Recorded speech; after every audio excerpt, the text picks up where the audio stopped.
Yeah, what up, y'all? Speak the Weaver from the Drop a Gem Show, the most infamous hip hop and boxing podcast on the planet.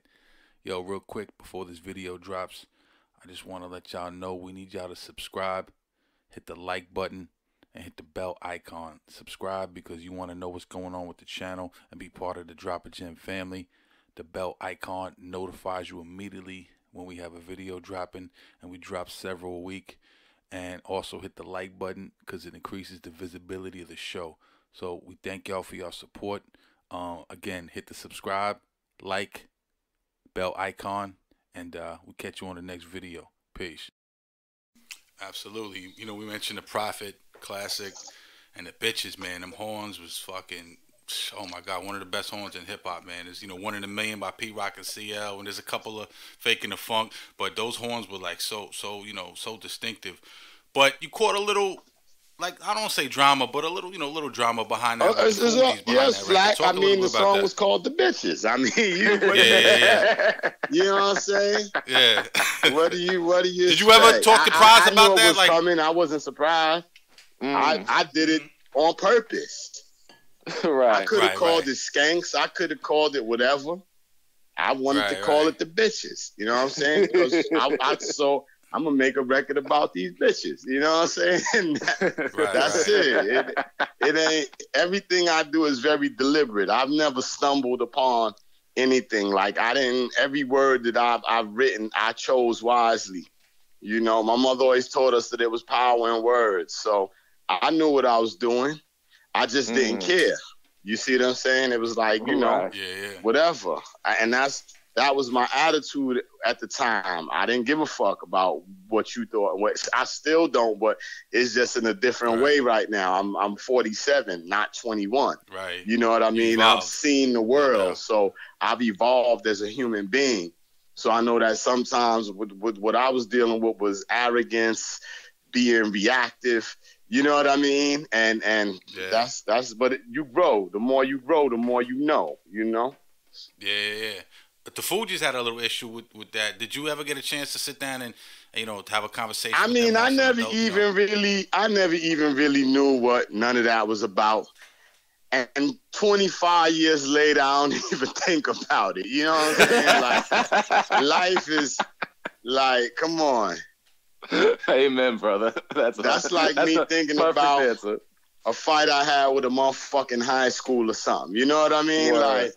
Word. Come on, life has been so, all of us as human, I mean, we've all done so much in the world. You know what I mean? Like, I'm not thinking about 25 years ago. I respect everything that I've done and all of the success and all of the opportunities it affords me in the future. But, I'm living today. Yeah. You brought up a good point about expanding your mind and not being the same person and things like that. When the album blew up and you started touring internationally and seeing what the world was like and the response you were getting, how did that evolve you as a young man back then, seeing this for the first time? Oh, I started boning a lot of white chicks. I'm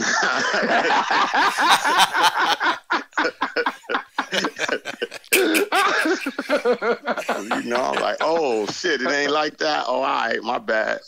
You know what I'm saying? My bad. That's crazy.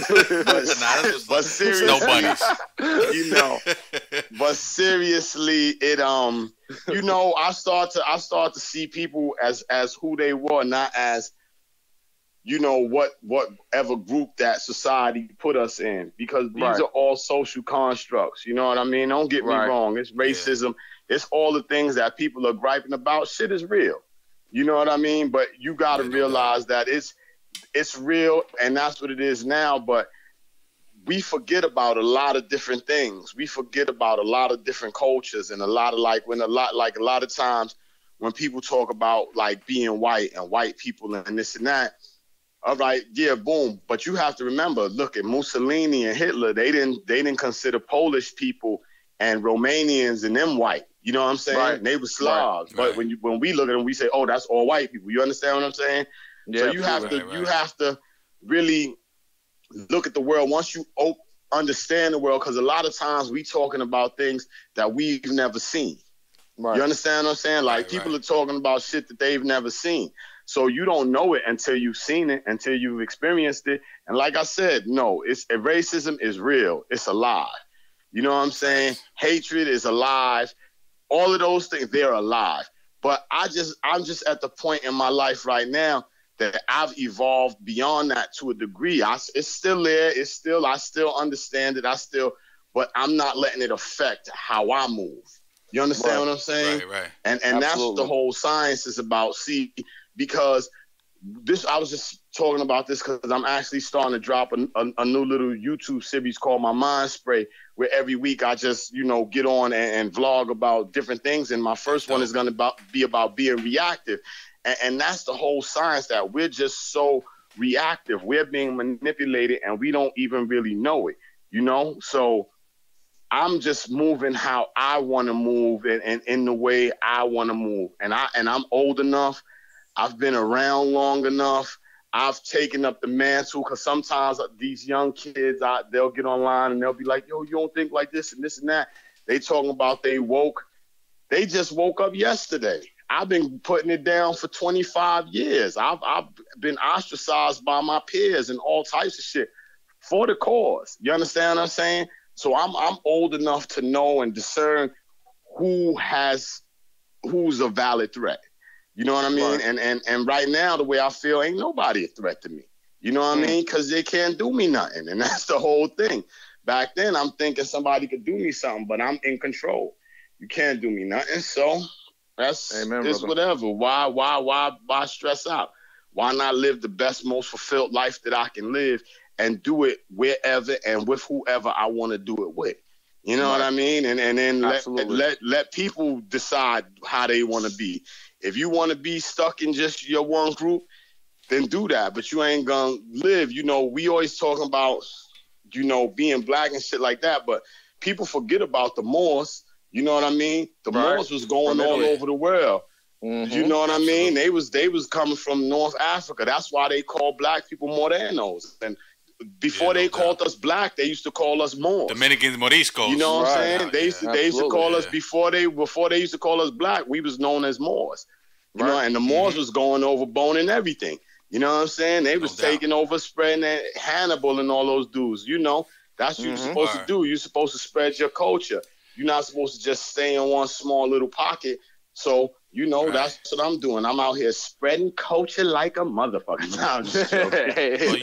Are you like deep into that Morris science? Because you mentioned that. I know a lot about the Morris science. Right. I mean, you gotta realize we've been on this for years. Those are the books that we used to sell 27 years ago. You know what I'm saying? 30 years ago. These are the books I was selling. Books. Come on. These are the books. Malachi York used to live down the block in Bushwick.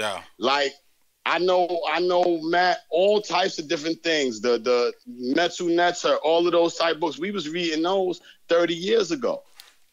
Francis Cress Welsing and all of that type stuff. Gilbert Blair. The African psychology, the African origin of biological psychiatry and all this type stuff. I read those 27 years ago.